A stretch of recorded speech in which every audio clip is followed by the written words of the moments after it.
Hello students. तो हम अभी ऐसा करने वाले हैं कि जो भी इम्पॉर्टेंट कॉन्सेप्ट हैं जिससे आपको क्वेश्चन पूछा जा सकता है in JEE 2021, so we are going to discuss every concept one by one and we will try to keep it short. तो ये आपका रिवीजन के लिए मैंने ये सीरीज़ बना रखा है, तो आप इसको बस रिवीजन के इस तरीके से लीजिएगा। So we are only going to discuss about the important concept that is important from the examination perspective. Now thermodynamics में देखो यार, थर्मोडायनेमिक्स में आपको ऑलरेडी पता है कि थर्मोडायनेमिक्स का जो बेसिक डिवीज़न है वो हम 3 पार्ट में करते हैं, ठीक है। अब देखो डेफिनेशन वाला पार्ट तो हम बिल्कुल नहीं देखेंगे, आपको पता होगा कि डेफिनेशन क्या होता है, तो क्लोज सिस्टम क्या होता है, ओपन सिस्टम क्या होता है, आइसोलेटेड सिस्टम क्या होता है, ये सब आपको पता होगा। क्लोज सिस्टम जैसे होता है, क्लोज सिस्टम में कोई मास का ट्रांसफ़र नहीं होता between system and the surrounding, but energy transfer होता है। ओपन सिस्टम में मास और एनर्जी दोनों ट्रांसफ़र होता है। आइसोलेटेड सिस्टम में none of the mass and energy gets transferred between system and surrounding, ठीक है। तो ये सब जो बेसिक डेफिनेशन है वो आपको ऑलरेडी पता होगा। बाउंड्रीज़ क्या होते हैं, फ्लेक्सिबल बाउंड्री होता है, रिजिड बाउंड्री होता है, उन सब देखने के बाद अब यह थर्मोडायनेमिक्स का जो मेजर पार्ट होता है वो क्या होता है। तो पहला होता है first law of thermodynamics. First law of thermodynamics बहुत ही फेवरेट पार्ट होता है इन जेई भी, ठीक है। इससे जेई एडवांस में भी क्वेश्चन पूछे जाते हैं, ठीक है। और यही बहुत ही क्रूशियल पार्ट भी है, फर्स्ट लॉ ऑफ थर्मोडायनेमिक्स। तो इससे कई सारे क्वेश्चन डिज़ाइन किए जाते हैं, ठीक। तो ये पहला पार्ट होता है ना। अच्छा, जो दूसरा होता है दैट इज सेकेंड लॉ, ठीक है। तीसरा पार्ट होता है थर्मोकेमिस्ट्री।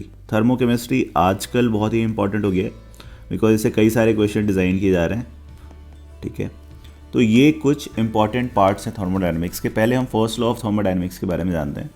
अब देखो यार, फर्स्ट लॉ ऑफ थर्मोडायनेमिक्स के बारे में जब भी हम चर्चा करते हैं तो देखो एक फ़्लो होता है किसी भी चैप्टर का, आपको वो फ्लो पता होना चाहिए। अगर फ्लो पता है तभी जाके सारे क्वेश्चन को अटेम्प्ट करने में आप कैपेबल हो पाते हो। तो फर्स्ट लॉ ऑफ थर्मोडायनेमिक्स जब हम स्टार्ट करते हैं तो we talk about the basic definitions first. तो उसमें हम इंटरनल एनर्जी क्या होता है, वर्क क्या होता है, हीट क्या होता है, इसके बारे में चर्चा कर लेते हैं। जो वर्क और हीट होता है वो पाथ फंक्शन होता है। देन बाकी जितने भी कैपिटल से रिप्रेजेंटेड होते हैं वो सारे स्टेट फंक्शंस होते हैं, है ना।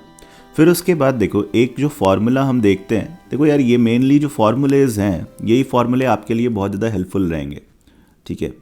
तो एक जो फार्मूला हम देखते हैं that is corresponding to C P and C V, right. अब सी पी और सी वी क्या है, तो सी पी हम कहते हैं this is D q by d T, 1/n भी रहता है। This is at constant pressure, right. इसी को हम सी पी कहते हैं, राइट। सी वी क्या होता है, C V is basically 1/n d q by d T. अब स्मॉल क्यू रखो या कैपिटल क्यू रखो, दोनों एक ही चीज़ होता है। This is at constant volume. तो ये दो चीज़ें डिफाइन करते हैं। अब सी पी और सी वी डिफाइन क्यों होता है, तो ये हीट ट्रांसफ़र कैलकुलेट करने के लिए हमने एक डिफाइन कर रखा है पैरामीटर, ठीक है। हीट कैलकुलेट करने के लिए हमेशा सी पी और सी वी की ज़रूरत पड़ती है, या फिर आप हीट कैपेसिटी कह लो, किसी भी तरीके की हीट कैपेसिटी, ठीक है, स्पेसिफिक हीट कैपेसिटी हो या कुछ भी हो। तो ये दोनों बहुत ही इंपॉर्टेंट हमारे लिए पैरामीटर हैं पूरे थर्मोडायनेमिक्स में, ठीक है। अच्छा, कुछ सर्टेन चीज़ें हैं यो आपको हमेशा ख्याल रखना है। Delta E for ideal gas कभी भी कैलकुलेट करना है किसी भी सिनेरियो में, चाहे प्रोसेस कोई भी हो। तो for ideal gas delta E कभी भी आएगा, तो that is equal to N C V D T या डेल्टा टी कह सकते हो आप, ठीक है। This is always applicable. अच्छा, डी टी लिखने की ज़रूरत नहीं है, इंटीग्रेट करना होगा तब जब आप C V as a function of temperature दे रखा होगा तो, ठीक है। फिर उसमें अगर मान लो C V as a function of temperature दे रखा है तो यहाँ पे डी टी रखेंगे, फिर इंटीग्रल निकालेंगे जो भी आपका टेम्परेचर चेंज हो रहा है। बट जनरली आपको क्या है, सी वी कॉन्स्टेंट ही दिया होगा, ठीक है। C V as a function of temperature कभी देते नहीं है। तो ये आइडियल गैस के लिए एप्लीकेबल है। अच्छा, एक क्वेश्चन आपसे पूछ सकते हैं ऑब्जेक्टिव टाइप्स में कि क्या ये हर गैस के लिए एप्लीकेबल है, तो हर गैस के लिए एप्लीकेबल नहीं है। ये रियल गैस के लिए ये फार्मूला हमेशा एप्लीकेबल नहीं है, बट आइडियल गैस के लिए सारे कंडीशंस में एप्लीकेबल है। इसको कोई कांस्टेंट वॉल्यूम होने की ज़रूरत नहीं है क्योंकि यहाँ पे सी वी यूज़ किए हैं, ये ध्यान रखना है ना। तो ये जो भी प्रोसेस लेते हो आप, चाहे वो आइसोथर्मल के लिए तो ज़ीरो ही हो जाएगा, चाहे आप एडियाबैटिक ले लो, चाहे आप आइसोकोरिक ले लो, ठीक है, या फिर आइसोबैरिक ले लो। तो कोई भी प्रोसेस लेते हो आप, तो उसके लिए delta E for ideal gas is n C V delta T only. अच्छा, delta H for ideal gas हमेशा ही क्या होगा, this is always equal to N C P delta T. Now these two formulas are very important. तो जब भी आपको delta E और डेल्टा एच कैलकुलेट करना हो तो ये यूज़ कर सकते हो। अच्छा, इस फार्मूले को है ना हम ट्रांसफॉर्म कर सकते हैं इनटू अदर फार्मूला, ठीक है। अच्छा, सी पी और सी वी के लिए एक और चीज़ है जो आपको याद रखना है। Why I am focusing on C P and C V, because अगर आप C P and C V में कंफर्टेबल हो जाते हो तो rest of the thermodynamics become so easy. तो हम देखते हैं कैसे ईजी हो जाता है, ठीक है। अच्छा, एक चीज़ और है, आइडियल गैस के लिए हमारे पास क्या होता है ना, आइडियल गैस के लिए C P minus C V की वैल्यू क्या होती है, दिस इज़ आर, राइट। अच्छा, एक और चीज़ है गामा। गामा हम कैसे डिफाइन करते हैं, gamma is the adiabatic constant which is C P by C V, ठीक है। अच्छा, जब हम सॉल्व करेंगे इन दो, देखो अब यहाँ पे क्या है, सी पी और सी वी हमारे पास अगर दो वेरिएबल मान लेते हैं और गामा और आर को नोन मान लेते हैं, तो दो वेरिएबल दो इक्वेशन है, तो दोनों वेरिएबल को हम फाइंड आउट कर सकते हैं in terms of R and gamma, ठीक है। तो जब आप सॉल्व करते हो तो जो सी वी की वैल्यू होती है ये आ जाती है, so this is basically R by gamma minus one. Now C P equal to क्या होता है, C P is equal to gamma by gamma minus one into R, यानी gamma R by gamma minus one हो जाता है।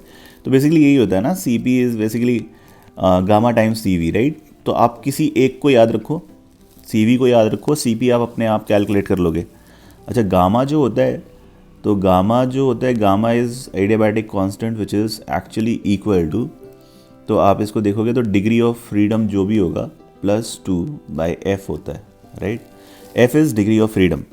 अच्छा, degree of freedom जो defined है, मोनो एटॉमिक के लिए डिग्री ऑफ फ्रीडम कितनी हो जाती है, तो मोनो एटॉमिक के लिए 3, this is for mono atomic.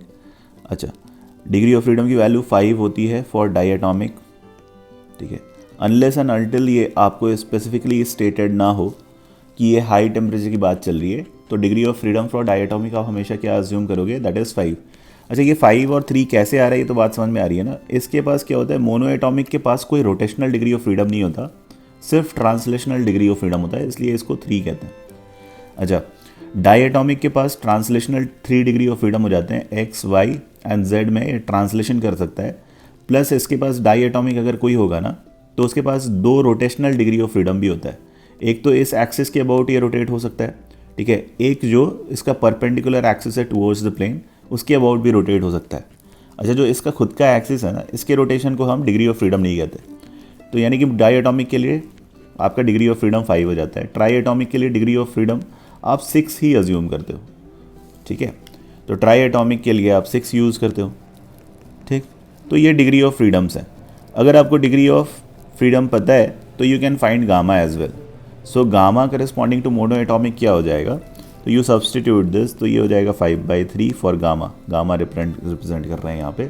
अच्छा, फॉर डाई एटॉमिक गामा की वैल्यू क्या हो जाएगी, तो ये हो जाएगा 7/5, और इसके लिए अगर आप सॉल्व करते हो तो क्या हो जाएगा, सो 8/6 विच इज़ 4/3, ठीक है।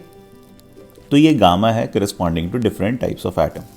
अब उसको सब्सटीट्यूट करके आप C V in terms of R निकाल सकते हो, C P in terms of R calculate कर सकते हो। ये मैंने क्यों बताया, इसका एक लॉजिक है, तो उसको देखते हैं, ठीक है। अच्छा, अगर मान लो हमें डेल्टा ई ही कैलकुलेट करना है, तो डेल्टा ई को हम क्या लिख सकते हैं, delta E now can be written as N C V delta T, right. C V delta T को हम क्या लिख सकते हैं, N R by gamma minus 1 delta T, right. और इसको अगर आप ढंग से लिखोगे तो क्या हो जाएगा, ये N R delta T by gamma minus 1, N R delta T can also be written as delta P V for ideal gas by gamma minus 1। तो ये सारे जो फॉर्मूले हैं ना, ये सारे फॉर्मूले which actually came from word n C V delta T, right. So all these formula are applicable. So आपको क्या होता है ना, जनरली क्वेश्चन में डिफरेंट केसेस दे रखे होते हैं, कहीं कहीं पे सी वी नहीं मैंशनड है बट गामा मैंशनड है, ठीक है, और आपको डेल्टा टी मैंशनड है, तो you can use this formula. Now in certain cases आपको डेल्टा टी नहीं मैंशनड है, प्रेशर मैंशनड है, डेल्टा वी मैंशनड है, प्रेशर कांस्टेंट ले रखा है, डेल्टा वी मैंशनड है, और गामा मैंशनड है, आपको फिर कैलकुलेट करने को कह सकता है, ठीक है। तो in different cases you can use different formula. So you should know all the formula, और डायरेक्टली देखो थर्मोडायनेमिक्स में क्या है ना, डायरेक्टली फार्मूले में सब्सटीट्यूट करो. First you find the formula, right formula, and then substitute all the value into the formula. This saves your time. All right. So this is how you can calculate delta E. Now delta H similarly can be calculated. तो delta H के लिए अब क्या करोगे, तो this is basically NCP delta T, which can be written as gamma N into gamma by gamma minus 1 into R delta T. Now this can be written as gamma by gamma minus 1 delta PV, right? So these are different formula for delta H calculation. Now for ideal gas, you can find delta E and delta H using these formula. Also work done का जो expression होता है, तो बालक देखो पहला तो यही होता है delta E delta H calculate करना. कोई भी प्रॉब्लम में आपको कुछ भी दे रखा हो, सबसे पहले आइडियल गैस के केस में आप क्या कैलकुलेट करोगे, delta E and delta H. फिर उसके बाद आता है वर्क डन. अब वर्क डन का जो एक्सप्रेशन होता है ये होता है minus P external into D V. Integral होता है इन केस ऑफ रिवर्सिबल. अगर आपने रिवर्सिबल का केस ले रखा है तो आपको इंटीग्रेट करना पड़ेगा कहाँ से कहाँ तक, initial state to final state. ठीक है ना. तो ये होता है for reversible process. For irreversible process इसी को हम क्या लिखते हैं, तो आपका जो W होता है फॉर इरिवर्सिबल प्रोसेस ये हो जाता है minus P external delta V, यानी कि V2 minus V1, V final minus V1. ठीक है, इसमें इंटीग्रल की ज़रूरत नहीं पड़ती. ठीक है, ये इरिवर्सिबल प्रोसेस के लिए. तो ये दो एक्सप्रेशन हम यूज़ करते हैं करस्पॉन्डिंग टू वर्क कैलकुलेशन. ठीक है. Okay, so now before we talk about first law of thermodynamics, let's know a little bit about work done. तो देखो वर्क डन का जो एक्सप्रेशन है हम क्या लिखते हैं, तो I am just going to give you a hint, just going to give you a idea कि वर्क डन आप एक्सप्रेस कैसे करते हो. तो suppose this is a cylinder. Now you always have to keep this cylinder in your mind, because whenever you are going to approach a problem, so this setup is always going to help you in thinking that what is being asked in thermodynamics. ठीक है, तो ये जो setup है ना ये आपको अक्सर हेल्प करेगा. ठीक है, अब देखो ये इस टाइप का, सपोज आपके पास एक पिस्टन फिटेड सिलेंडर है ना. ठीक है, ये सिलेंडर है, this is cylinder, just a minute. So this is cylinder, now this is your piston. तो पिस्टन फिटेड सिलेंडर है. अब देखो इसी में वर्क डन होता है. तो देखो आपके पास जो भी इंजन होता है ना, तो इंजन जो भी होता है उसमें एक सिलेंडर होता है जनरली, और सिलेंडर के अंदर कुछ फ्यूल इंजेक्ट किया जाता है. अब यही जो फ्यूल है ये इसका कंबशन होता है फ्यूल का. फिर फ्यूल का कंबशन होता है तो फ्यूल एक्सपैंड करता है, और एक्सपैंड करता है तो इस पिस्टन को वो आगे पुश करता है, right. And then this piston also comes back, और यही पिस्टन के टू एंड फ्रो मोशन की वजह से क्या होता है, जो भी ये जिस भी गियर से ये अटैच्ड होता है, तो that gear start rotating, and when the gear start rotating then the automobile moves, right. So this is how the engine functions, right. अब इसमें हम क्या कर रहे हैं कि इसमें हम कोई फ्यूल इंजेक्ट नहीं करने जा रहे हैं. तो हमें जो थर्मोडायनेमिक्स में पढ़ना है उसमें हम अज्यूम करेंगे कि इसके अंदर गैसेस फिल्ड हैं ऑलरेडी, और इन्हीं गैसेस का एक्सपेंशन या फिर कॉन्ट्रैक्शन हो रहा है. ठीक है, अब इसमें हम ये नहीं अज्यूम करेंगे कि हम बाहर से कोई फ्यूल इंजेक्ट कर रहे हैं और उसका एक्सपेंशन हो रहा है. ठीक है, तो ये हमारा एक सिंपल सा थर्मोडायनेमिक का केस है जिसमें gases are already there in the cylinder. Now we are going to compress this gas either, or this gas is going to expand, right. Now you can assume that you are heating the cylinder as well. So this is how the heat is supplied to the cylinder. I mean you can just imagine that there is a Bunsen burner which is kept here and this is supplying the heat to the cylinder, right? तो heat तो इसी तरीके से supply करते हैं ना. अच्छा, heat क्या होता है? Heat is flow of energy because of the temperature difference between system and the surrounding. ठीक है, उसी को हम heat कहते हैं. टेम्परेचर डिफरेंस की वजह से जो फ्लो होता है उसको हम heat कहते हैं. और heat सप्लाई करने का तरीका होता है कि आप फ्लेम बाहर लगा दो तो ये हीट सप्लाई होता है. ठीक है, अच्छा अब देखो वर्क डन हम कैसे कैलकुलेट करेंगे. तो हम अज्यूम करते हैं कि इस पे क्या हुआ, कोई हम कंप्रेशनल वर्क किए. ठीक है, सपोज हमने कोई कंप्रेशनल वर्क किया. अच्छा, एक चीज़ है थर्मोडायनेमिक्स में जो केमिस्ट्री में हम अज्यूम करने वाले हैं, तो in chemistry we are going to assume that work done on the system, ये जो होगा work done on the system ये हम हमेशा पॉजिटिव लेंगे, ठीक है। Work done on the system क्या लिया जाएगा, पॉजिटिव। अब देखो यही होता है फिजिक्स, अगर ये होता है ना तो work done on the system को हम पॉजिटिव नहीं लेते, फिजिक्स में work done by the system positive लिया जाता है, ठीक है। तो केमिस्ट्री और फिजिक्स में बस यही एक अंतर है, ठीक है, पूरे थर्मोडायनामिक्स में, अदरवाइज सब कुछ सेम है, ठीक है। इसमें कोई भी डिफरेंस नहीं आता, जो भी आप फिजिकल फिनोमेना देखते हो वो सिमिलर होता है, there is no difference in the physical phenomena that is occurring, ठीक है। बट केमिस्ट्री में हम क्या करते हैं, बस work done on the system को पॉजिटिव ले लेते हैं। अच्छा, उससे क्या होता है ना, फॉर्मूले में एडजस्टमेंट होता है, बाकी कोई नेचर में एडजस्टमेंट नहीं होता, ठीक है ना। नेचर में जो चीज़ नेचर में हो रहा होता है वही होता है। अच्छा ठीक है, और धीरे धीरे आपको और अच्छे से समझ में आ जाएगा। तो हम अज्यूम करते हैं कि इसको हमने क्या किया, पुश किया। Now if a compression is happening here and you are assuming, let's assume that this is the displacement which is dx, right? तो इसको dx displacement आपने दे दिया। अब क्या होगा, तो अच्छा we are also assuming that there is a external pressure which is acting here, तो इसको हम external pressure कह देते हैं। अब देखो इसका डेरिवेशन आप अलग अलग तरीके से देखोगे, I am just giving you a simple derivation here, right. And ठीक है, एक्सटर्नल प्रेशर आपको P external is given, right.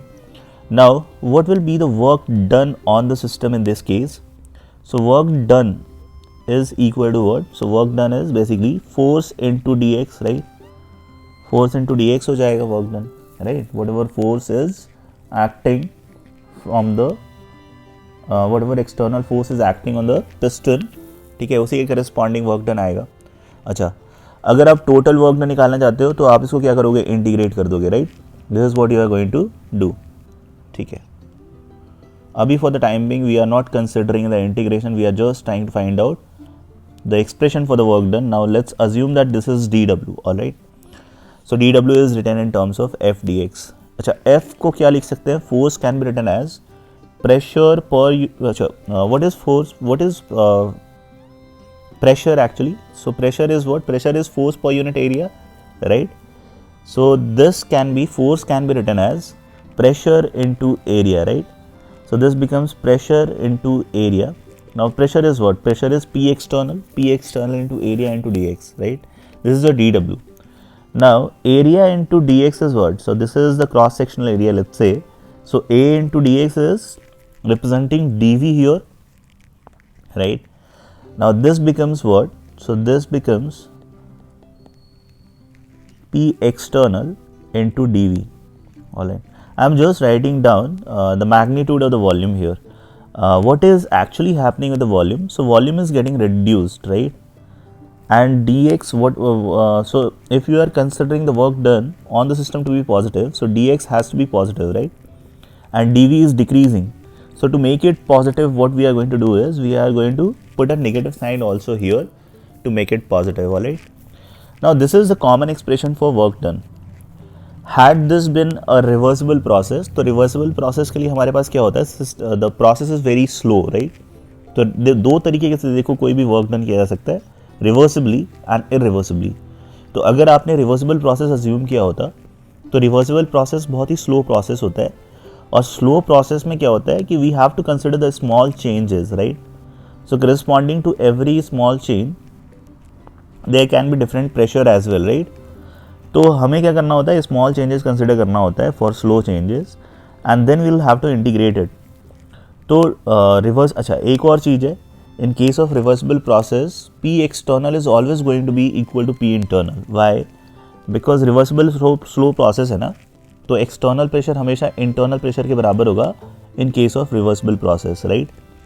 तो ये जो एक्सप्रेशन है आपका वर्क का, टोटल वर्क डन जब भी कैलकुलेट करोगे तो इसको हम क्या लिखेंगे, डी डब्ल्यू का integral, right.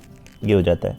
Now D W का integral can be written as minus P external D V, इसका इंटीग्रल, ठीक है. पी एक्सटर्नल डी वी है ये. अच्छा, now P external is equal to P internal, so this can be written as, so work done can be written as minus P internal into dV.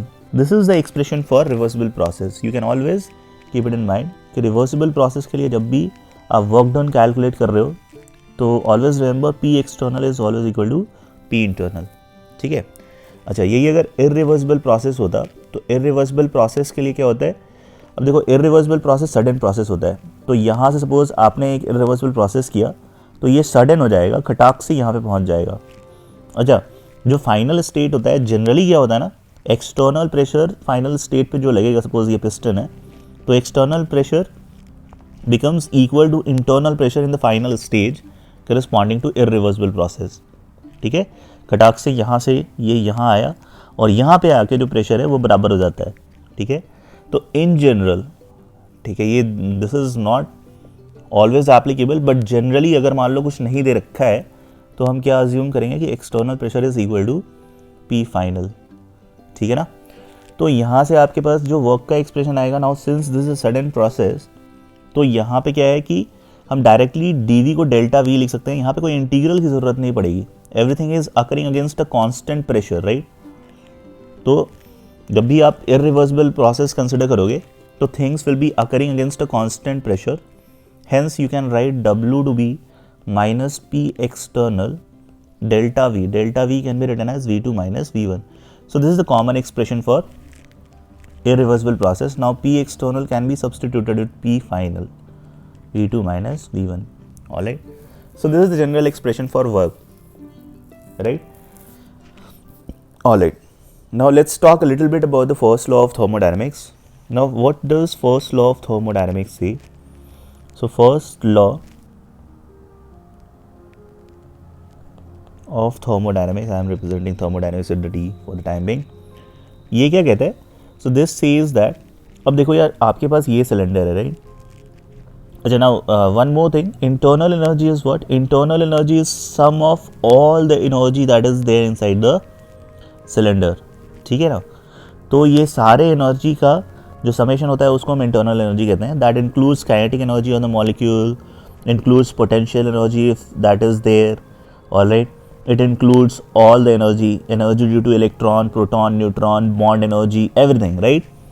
So whatever is there, that is considered as part of internal energy. All right. Now, what does first law of thermodynamics says? Now we are considering three types of processes. All right. One is work done on the system, that is a process. Another is heat supplied to the system. This is flame. All right, let's consider this as a flame, and this is a Bunsen burner. You are assuming this to be Bunsen burner. Now what is happening here? You can supply heat to the cylinder. So heat supplied is one kind of process. Work done either by the system or on the system. There can be two type of work done. Either system can work on the surrounding, all right, or surrounding can work on the system. All right, when the compression is happening, so in case of compression, the surrounding is working on the system. In case of expansion, system is working on the surrounding. All right. So two types of work can happen. So one of the processes heat either heat transfer can also be of two types. Either you can supply the heat to the system, or system can release some heat. All right. So there are two types of heat transfer, two types of work done. All right. So we are considering three type of processes. All right, one is heat transfer, another is work done. All right, work done is represented by W, and the third part is change in internal energy. All right, so there is certain change in internal energy when certain process is done. Sometimes the change in internal energy is zero as well. All right. Now what happens is when you supply the heat to the system, when the heat is supplied to the system, then what happens? So when you supply the heat, that means, let's say nothing else is happening, only you are supplying heat to the system. So in that case, what will happen? The internal energy of the system will increase, right? Because some energy is being transferred from the surrounding to the system.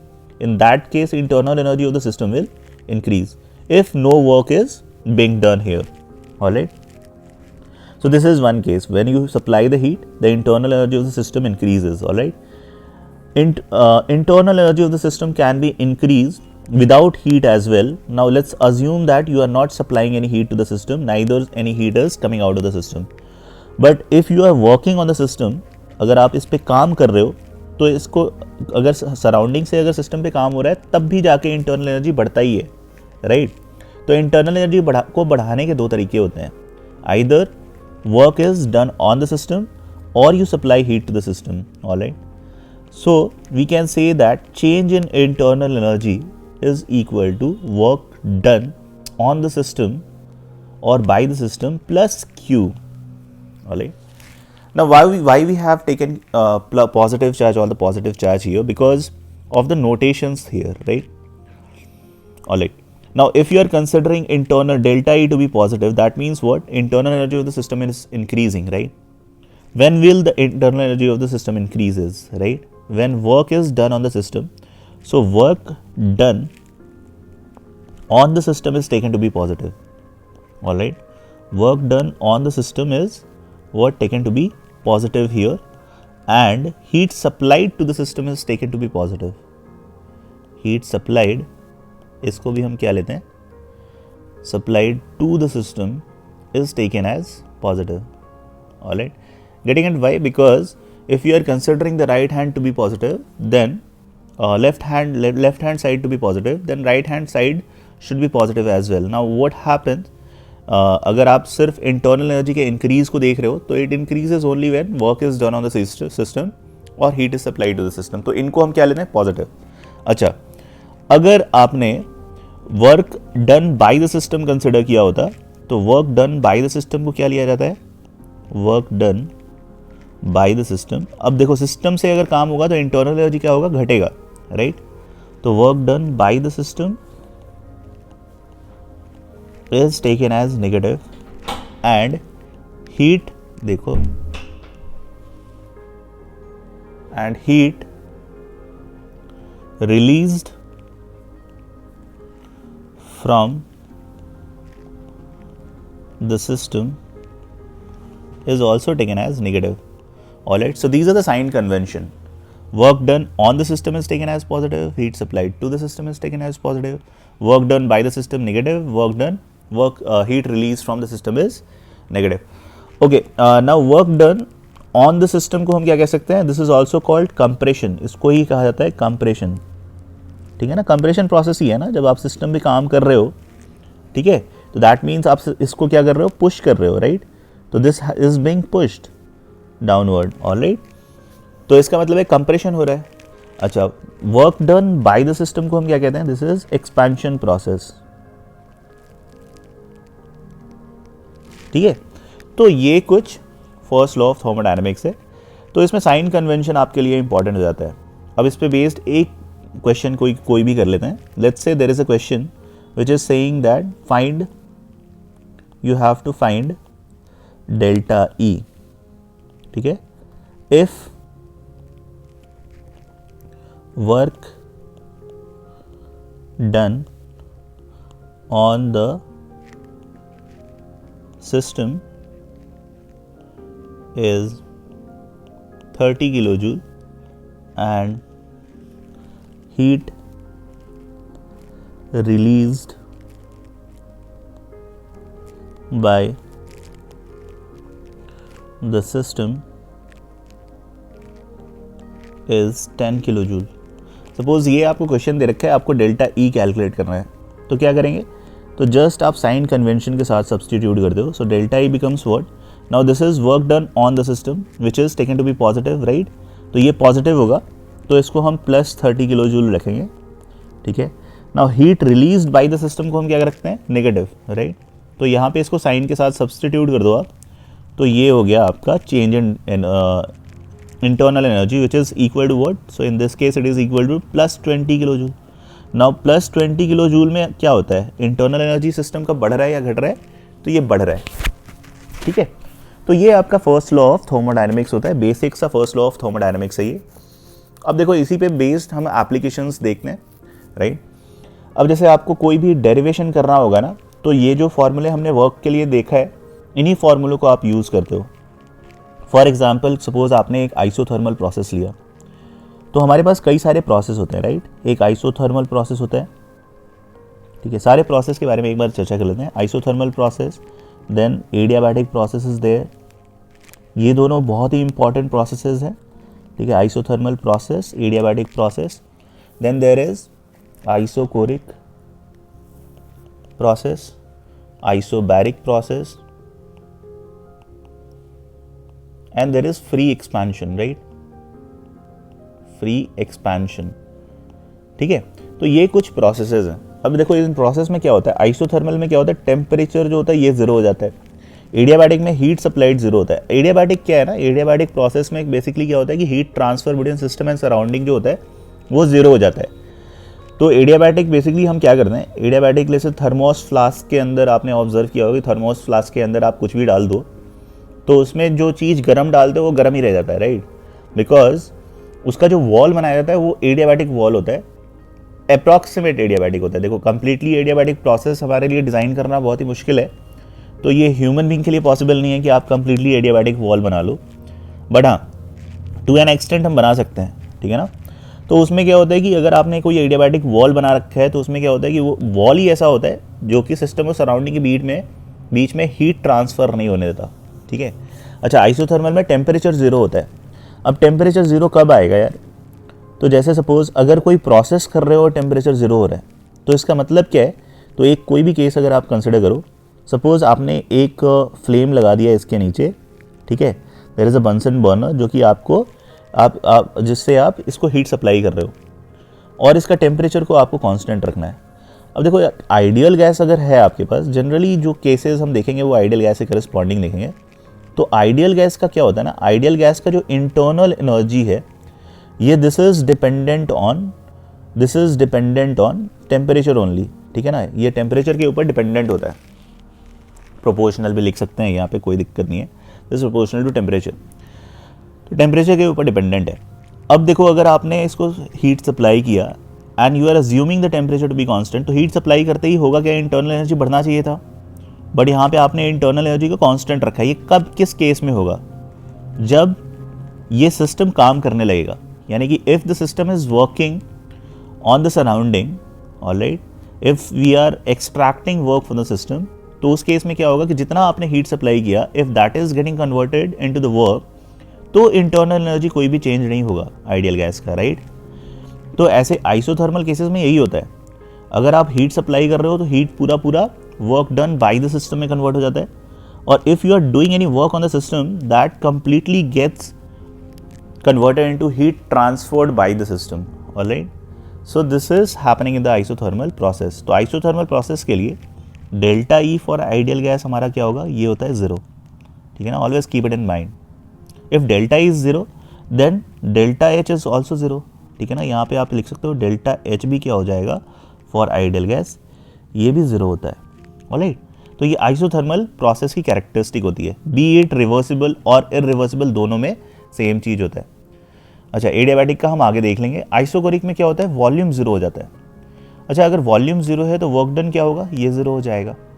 Isobaric में हम क्या करते हैं, internal pressure को constant रखते हैं, ठीक है ना, internal pressure is always kept constant. If internal pressure is constant then internal pressure और एक्सटर्नल प्रेशर तो ऑलमोस्ट बराबर ही रहता है ना, alright.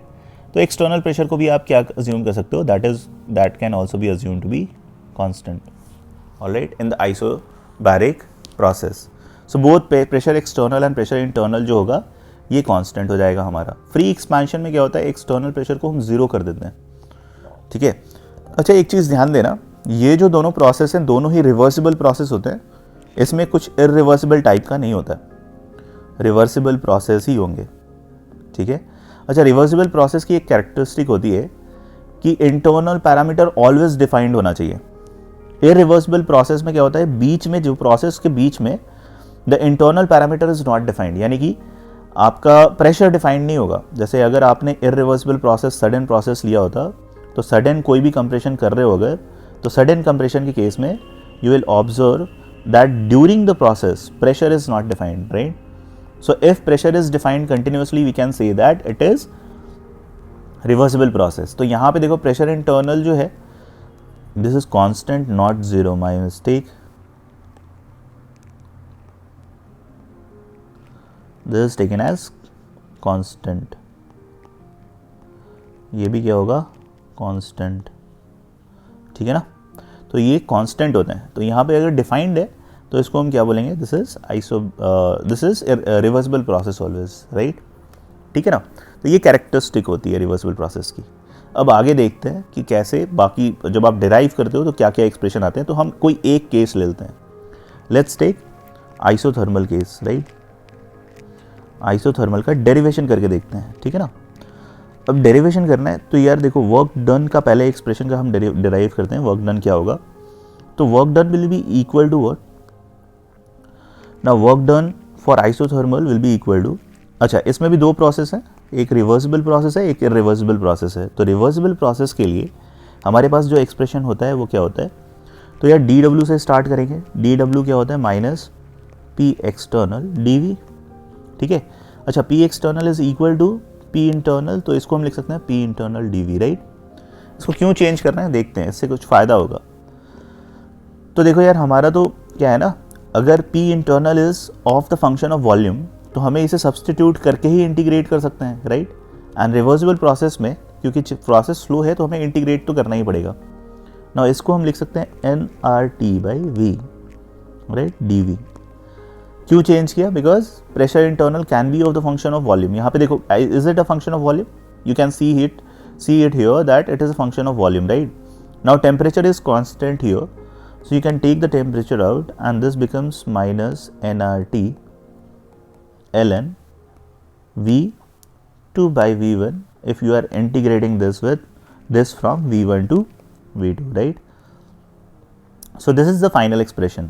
Now nRT can also be substituted by minus P1 V1 ln V2 by V1. One more thing, since this is isothermal process किसके लिए कर रहे हैं, आइडियल गैस के लिए, right.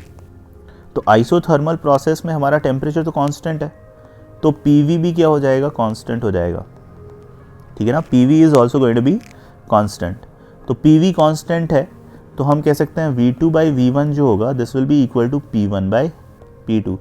So V2 by V1 can be substituted by P1 by P2 as well, and this can also be written as minus P2 V2 ln V2 by V1, alright, or you can write this as P1 V1 ln P1 by P2. So everywhere where V2 by V1 is there, you can substitute it with P1 by P2.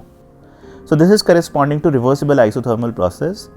If the process was irreversible, so expression can be derived like, so for irreversible what you can say is, for irreversible we are assuming that P external is equal to P final, so it is a general case that we are assuming, ठीक है।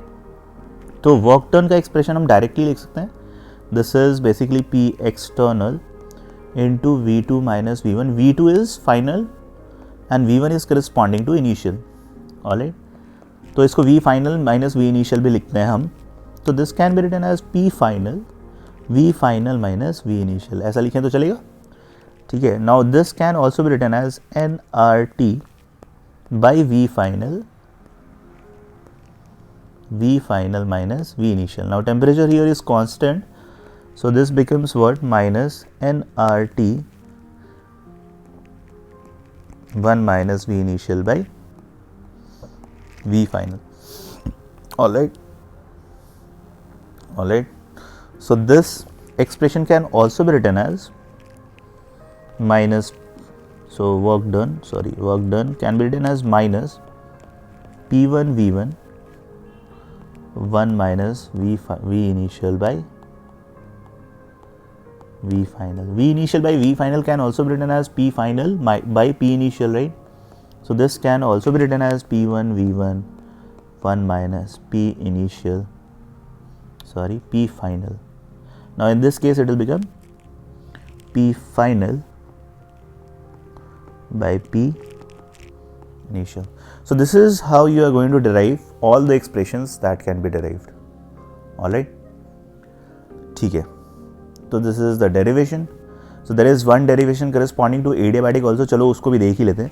अगर यही adiabatic process होता तो adiabatic के लिए हम क्या करते, तो एडियाबैटिक के लिए again now, so work done का एक्सप्रेशन अगर आपको निकालना है, सो वर्क डन का एक्सप्रेशन क्या लिखते, for reversible let's consider the process which is reversible.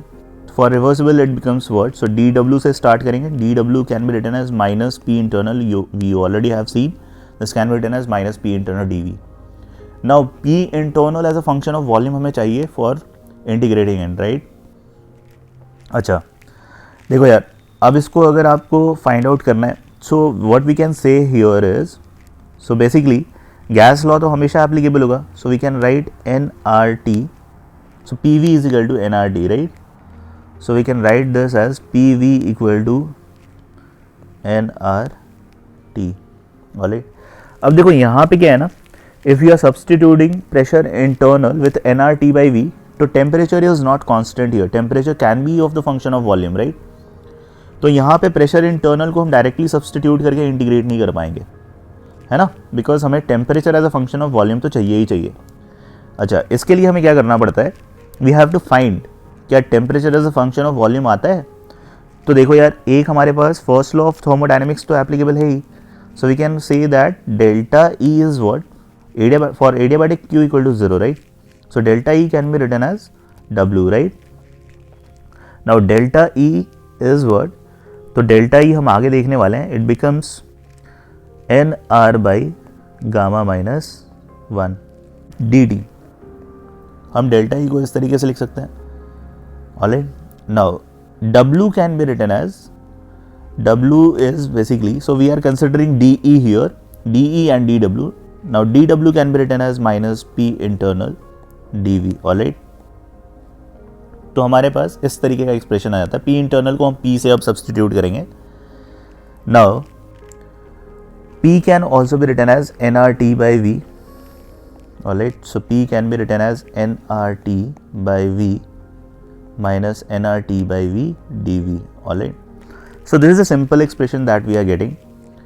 Now n and r gets cancelled out and this expression becomes what? So this expression becomes dt by t equal to minus gamma minus 1 into dV by V, alright. So if you integrate both the sides from T1 to T2 and V1 to V2, you get a simple expression. So this expression is ln T2 by T1 becomes equal to minus of gamma minus 1 ln V2 by V1, right. Now if you take this on the left hand side, this becomes ln T2 into V2 to the power gamma minus 1 by T1 into V1 to the power gamma minus 1 equal to 0.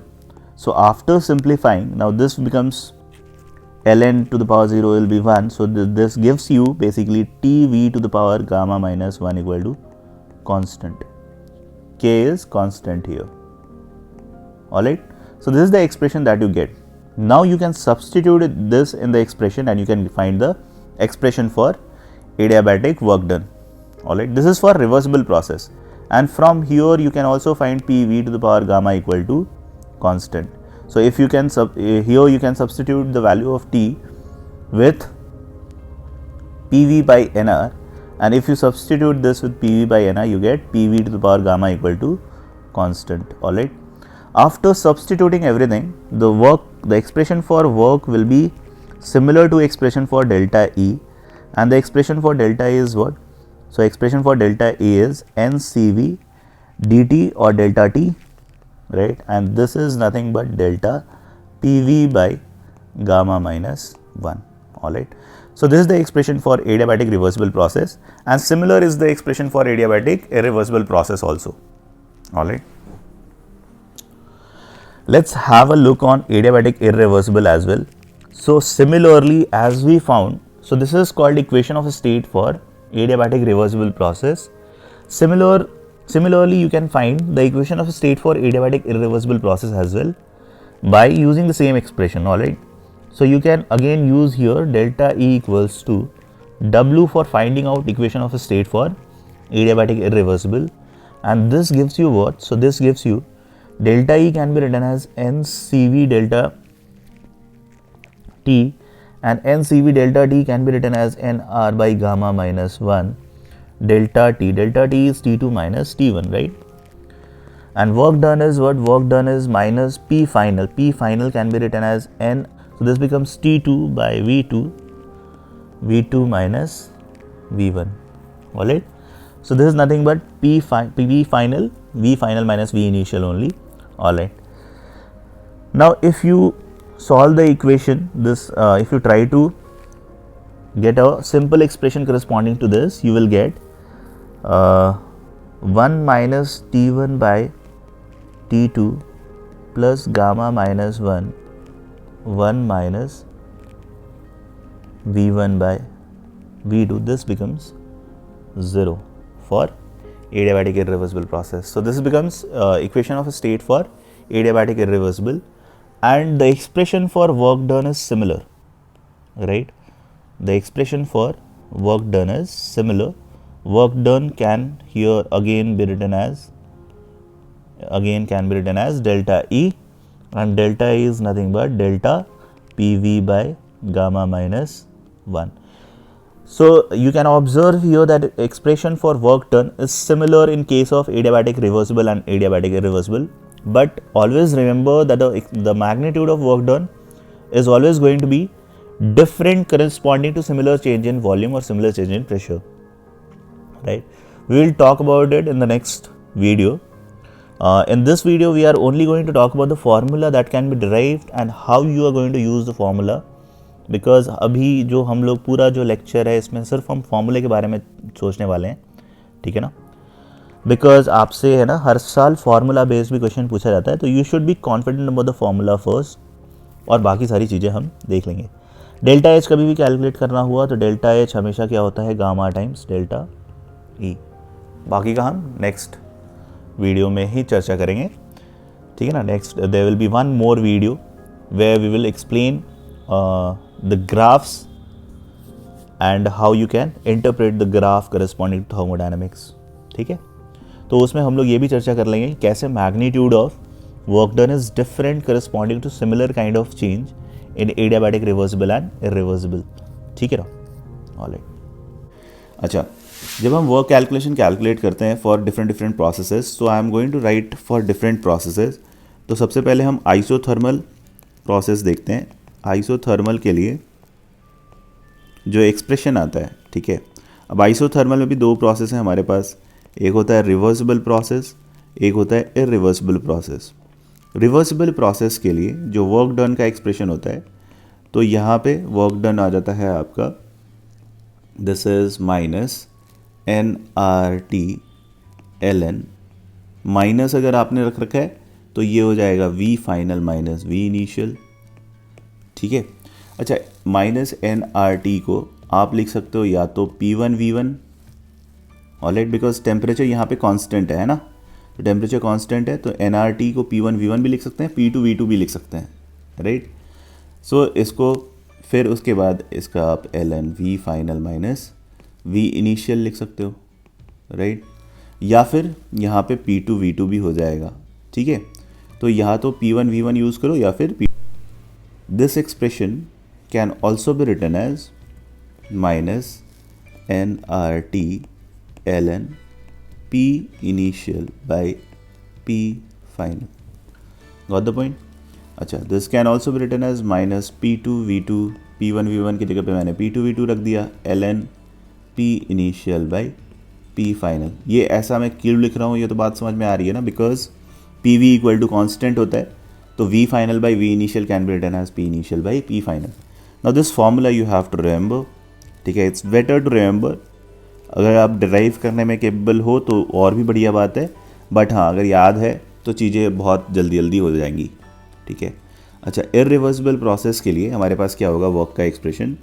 तो for irreversible process work becomes minus P external V final minus V initial, alright? तो ये work का expression होता है. अच्छा, generally क्या होता है, हमारा जो P एक्सटर्नल होता है वो P फाइनल के बराबर होता है. अगर आपको क्वेश्चन में डायरेक्टली P एक्सटर्नल गिवन है तो आप उसको सब्सटीट्यूट करो, तो ये सब चीज़ें क्योंकि गिवन है तो P एक्सटर्नल सब्सटीट्यूट करके काम कर लेंगे. बट अगर नहीं गिवन है तो याद रखना कि जनरली क्या होता है, ये P एक्सटर्नल P फाइनल के बराबर हो जाता है, तो P final V final minus V initial हो जाता है ये एक्सप्रेशन. अच्छा, this can be written as minus P final can be written as N R T by V final because temperature is constant here, V final minus V initial. ठीक है, इसको further आप simplify करोगे तो ये हो जाएगा minus N R T 1 minus V initial by V final. Now N R T can again be substituted as P final V final और पी इनिशियल वी इनिशियल। तो इसको आप या तो पी इनिशियल वी इनिशियल रखो या फिर P final V final. ठीक है, जो भी आपको डेटा गिवन हो उसके अकॉर्डिंग आप फॉर्मूले चूज़ करो, फिर उसके बाद आखिरी में सब्सटीट्यूशन किया करो। ठीक है, तो ये आइसोथर्मल का वर्क डन हो जाता है। तो हम अभी सिर्फ वर्क डन के बारे में चर्चा कर रहे हैं।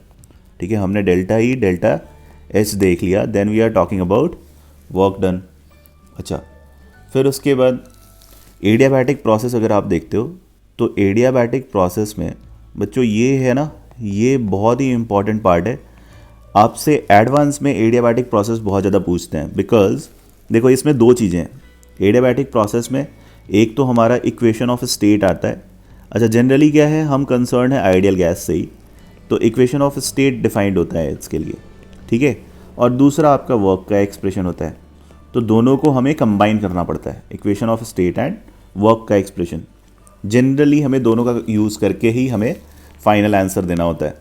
अब इक्वेशन ऑफ स्टेट क्या होता है, तो अगर आपने रिवर्सिबल प्रोसेस ले रखा है तो यहाँ पे P V to the power gamma equal to होगा आपका कांस्टेंट। ठीक है, तो P V to the power gamma equal to constant हो जाता है। अच्छा, पी को आप n R T by V भी सब्सटीट्यूट कर सकते हो, तो यहाँ से आपके पास T V to the power gamma minus 1 equal to constant भी आ जाता है फॉर द रिवर्सिबल प्रोसेस। ठीक है, अच्छा, वर्क डन का एक्सप्रेशन दोनों के लिए सिमिलर एक्सप्रेशन होता है बट वैल्यू अलग अलग आती है। क्यों? क्योंकि इनिशियल और फाइनल स्टेट जो आता है वो अलग अलग आता है।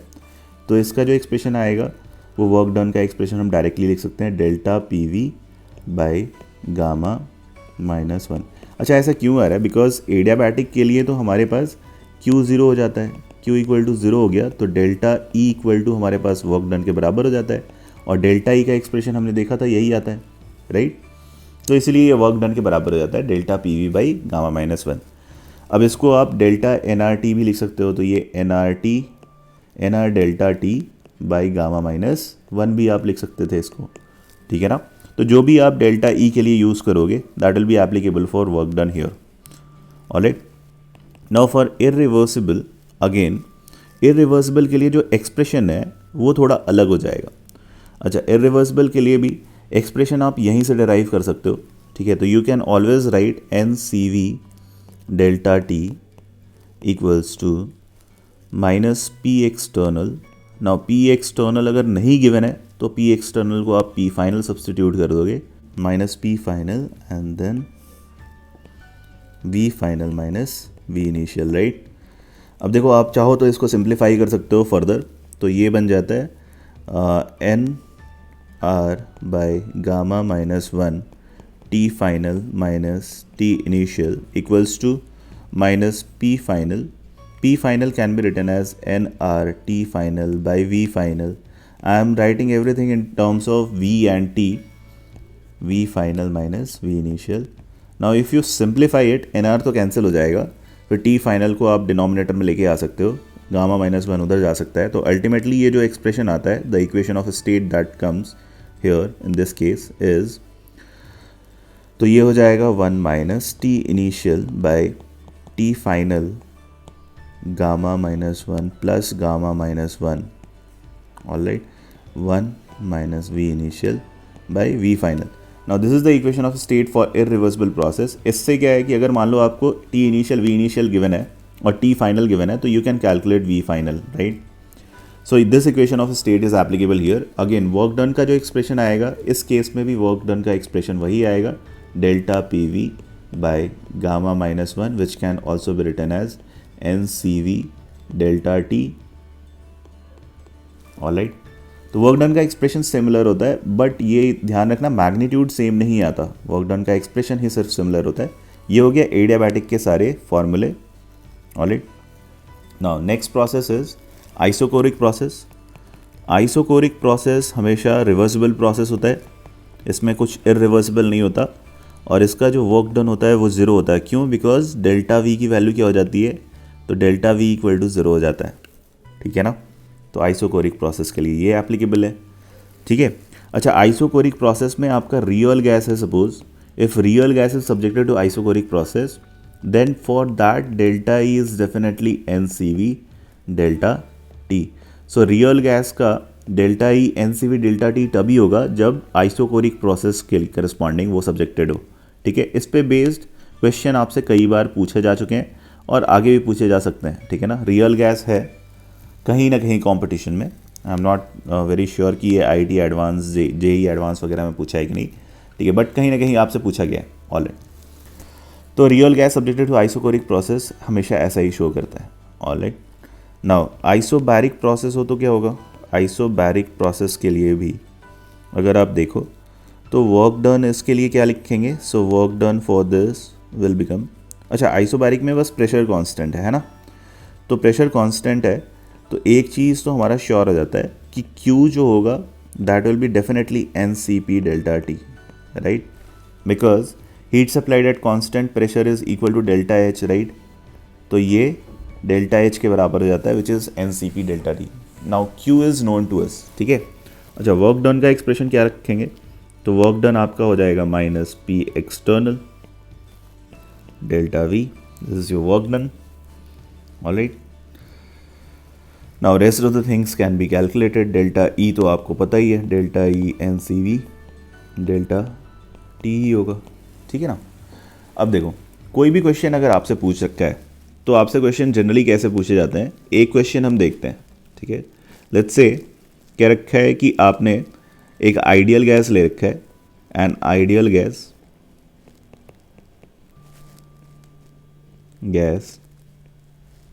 at 1 atm and 4 liters subjected to a compression process in which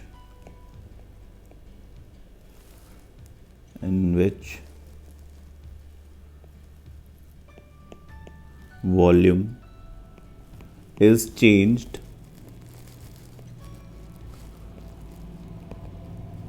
to 2 litres. Suppose ऐसा कोई क्वेश्चन है। ठीक है ना?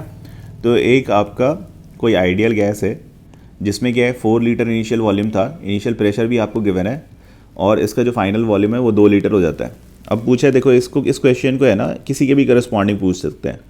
तो आपसे पूछ सकता है कि find work done delta E Q delta H, ये सारी चीज़ें आपको कैलकुलेट करनी है फॉर एन आइडियल गैस, है ना? ये आइडियल गैस के लिए। अब प्रोसेस डिफरेंट दे सकता है। फॉर आइसोथर्मल, रिवर्सिबल प्रोसेस या फिर isothermal irreversible process, second part है, बी है। C is adiabatic reversible process, D is adiabatic irreversible process, right? तो ये सारे प्रोसेसेस गिवन है। ठीक है, और यही आपको सिंपल तरीके से अगर बोला जाए तो एक पर्टिकुलर स्टेट गिवन है, इनिशियल स्टेट गिवन है आपको, और फाइनल स्टेट गिवन है। फाइनल स्टेट में सिर्फ वॉल्यूम गिवन है और बोल रखा है कि अगर ये सारे प्रोसेसेस होते हैं तो बताओ कि इसमें वर्क डन क्या होगा। देखो, प्रॉब्लम सॉल्विंग में क्या करना होता है, जो आपको गिवन है उसको रिप्रेजेंट कर लो पहले। तो पॉइंट ए क्या गिवन था, तो ए स्टेट वाज 1 atm, ठीक है, और volume was given, volume is what, volume is 4 litre. State B mentioned है, बी में सिर्फ वॉल्यूम आपको गिवन है, volume equals to what, so volume is given, volume is 2 litres. इसका कंप्रेशन हो गया, राइट? बाकी हमें कुछ मेंशन नहीं है। अब देखो, अगर हमें आइसोथर्मल रिवर्सिबल प्रोसेस के लिए, आइसोथर्मल रिवर्सिबल प्रोसेस अगर हम कंसिडर करते हैं, ठीक है, इसके लिए हमें delta H, delta E, Q and W निकालना है। क्या करें, तो मैंने जैसा पहले कहा था कि सबसे पहले आप क्या करते हो, डेल्टा E कैलकुलेट करते हो। तो डेल्टा E की वैल्यू क्या हो करना है, तो for ideal gas delta E की वैल्यू क्या हो जाएगी, 0। ठीक है। अच्छा, अगर आप इसके लिए डेल्टा H कैलकुलेट करोगे तो वो भी 0 हो जाएगा, because that is NCP delta T। Work done जो होगा वो क्या होगा, सो वर्क डन का एक्सप्रेशन क्या होता है, minus P1V1 ln V final minus V initial. ठीक है, और इसकी वैल्यू हो जाएगी, तो P1V1 आपको पता है, तो ये क्या हो जाएगा, माइनस 1 ATM। अब देखो ये ATM लीटर में आएगा, so this will B 4 ATM litre ln V final is 2/4, right? And this can be written as, so work done can be written as here। तो देखो अगर आपने वर्क डन जूल में निकालना होता, तो जूल में ATM लीटर को अगर जूल में कन्वर्ट करना होता तो क्या करते हैं, 101 से मल्टीप्लाई करते हैं, राइट? तो this will become what, so minus 404 approximately, alright, ln 1/2। तो minus 1/2 can be written as +2। ठीक है ना, तो ये हो जाता है आपका वर्क डन। ठीक है, वर्क डन का एक्सप्रेशन, इसको फर्दर आप सॉल्व कर सकते हो। ठीक है, I am leaving it here. Now Q equal to what here, so Q equal to हो जाएगा minus W, because delta E equal to होता है हमारे पास Q plus W, so Q equal to हो जाएगा माइनस W, राइट? ये हमने आइसोथर्मल रिवर्सिबल के लिए सॉल्व कर लिया। सिमिलरली आइसोथर्मल इरिवर्सिबल के लिए भी आप सॉल्व कर सकते हो। तो आइसोथर्मल इरिवर्सिबल के लिए, ठीक है, इरिवर्सिबल के लिए हमारे पास डेल्टा ई, तो अगेन क्या होगा, डेल्टा ई 0 हो जाएगा। डेल्टा एच क्या होगा, ये भी 0 हो जाएगा। वर्क डन क्या होगा, वर्क डन विल बी, अब देखो यार इसमें क्या है ना, प्रेशर फाइनल हमारे पास तो पता नहीं है, बट एक चीज़ पता है, P1V1 is equal to P2E2 होगा, राइट? सो प्रेशर फाइनल हमारे पास अल्टीमेट एक्सप्रेशन होता है pressure final V final minus V initial, right? यही होता है। तो यहाँ पे हम डायरेक्टली क्या लिख सकते हैं, okay, now this can be further simplified. जब हमने इसको सॉल्व किया था ना, nRT/V फाइनल लिख सकते हैं, ठीक है ना? तो इसका जो फर्दर एक्सप्रेशन आता है that is nothing but P1V1, alright, 1 minus V initial by V final, यही आता है। ठीक है, तो ये इसका सिंप्लीफाइड फार्मूला है। अब इसी फार्मूले में हम सब्सटीट्यूट करेंगे। ठीक है, P1V1 हमें पता है, P1V1 कितना दे रखा है, P1V1 इज़ 1 × 4, ये ATM लीटर में है। अगर आपको जूल में कन्वर्ट करना होगा तो 101 से मल्टीप्लाई कर देना, then 1 minus V initial. V initial कितना है, V इनिशियल इज़ 4/2।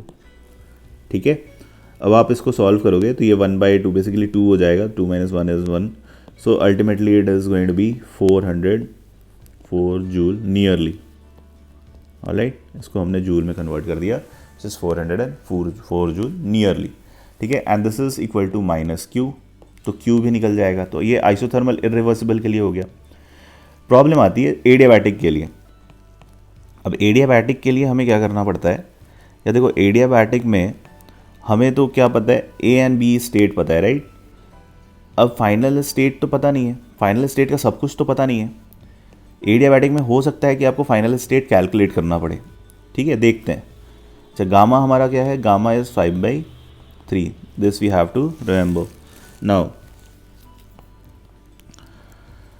अब देखो यहाँ पे एडियाबैटिक के लिए आप डेल्टा ई जो निकालोगे, तो डेल्टा ई के लिए हमें क्या करना पड़ेगा, डेल्टा, अच्छा एक चीज़ है, पहले डेल्टा ई निकालते हैं। डेल्टा एच तो अपने आप निकल जाता है, डेल्टा एच हमेशा क्या होता है, गामा टाइम्स डेल्टा ई होता है। तो डेल्टा ई निकल गया तो बाकी सारा काम हो जाएगा। डेल्टा ई इक्वल टू, इस केस में क्या होता है, this is equal to W and this is nothing but delta PV by gamma -1, right?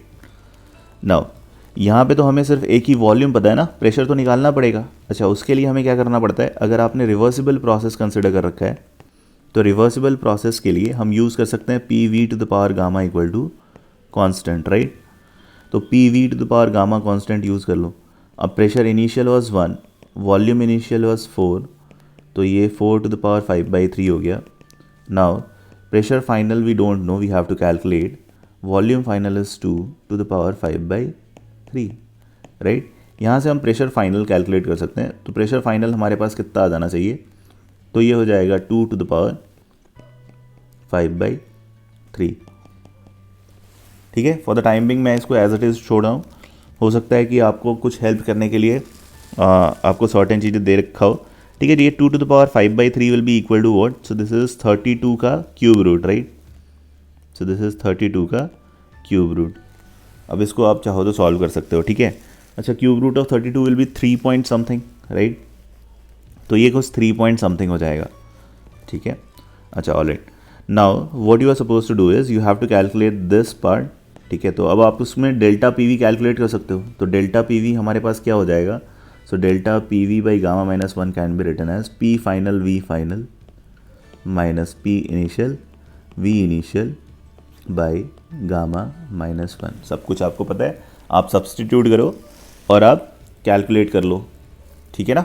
तो यहाँ से डेल्टा ई भी निकल गया, आपको डब्ल्यू भी निकल गया, और क्यू क्या होगा इस प्रोसेस में, क्यू विल बी 0, ठीक है। ये रिवर्सिबल प्रोसेस के लिए हमने किया। अगर यही इरिवर्सिबल प्रोसेस होता तो क्या करते, इरिवर्सिबल प्रोसेस, ये मोस्ट इंपॉर्टेंट पार्ट है। इरिवर्सिबल प्रोसेस के लिए हमें अलग इक्वेशन ऑफ स्टेट यूज़ करना पड़ता है, ठीक है। तो अभी हमने देखा था इक्वेशन ऑफ स्टेट हमारा क्या बनता है, 1 minus T initial by T final, ठीक है, plus gamma minus 1 minus V initial by V final equal to 0, right. Now अब यहाँ पे देखो T initial by T final को हम क्या लिख सकते हैं, तो यार एक फार्मूला तो हमेशा एप्लीकेबल है ना, P V by N R T, ठीक है ना। P V by T, this is always constant, right. So this T initial, चूँकि हमारे पास प्रेशर और वॉल्यूम के टर्म्स में ही हम बात कर रहे हैं। अच्छा देखो यहाँ पे क्या है, वॉल्यूम इनिशियल वॉल्यूम फाइनल पता है, टेम्परेचर इनिशियल टेम्परेचर फाइनल के बारे में हमें कोई आइडिया नहीं है, ठीक है। हम प्रेशर और वॉल्यूम से ही कंसर्न है यहाँ पे। तो देखो यहाँ पे T initial by T final को हम क्या लिख सकते हैं, this can be written as P final V final by P initial V initial, right. So this can be written as P final V final by P initial V initial, alright, plus gamma minus 1 minus V initial by V final. Now V initial and V final is known to you, तो आप इससे यहाँ से लिख सकते हो, ये हो गया आपका 1 minus P final which is not known, यही हम कैलकुलेट करना चाहते हैं। ये निकल गया तो हमारा सारा एक्सप्रेशन निकल जाएगा, ठीक है। अच्छा, V final was given 2 by P initial कितना आपको गिवन था, तो पी इनिशियल इज़ 1 ADM, तो आप इसको 1 सब्सटीट्यूट करो, तो ये हो गया 1। V initial is also given, this is 4, ठीक है। अच्छा, plus gamma minus 1 which is 5/3, this is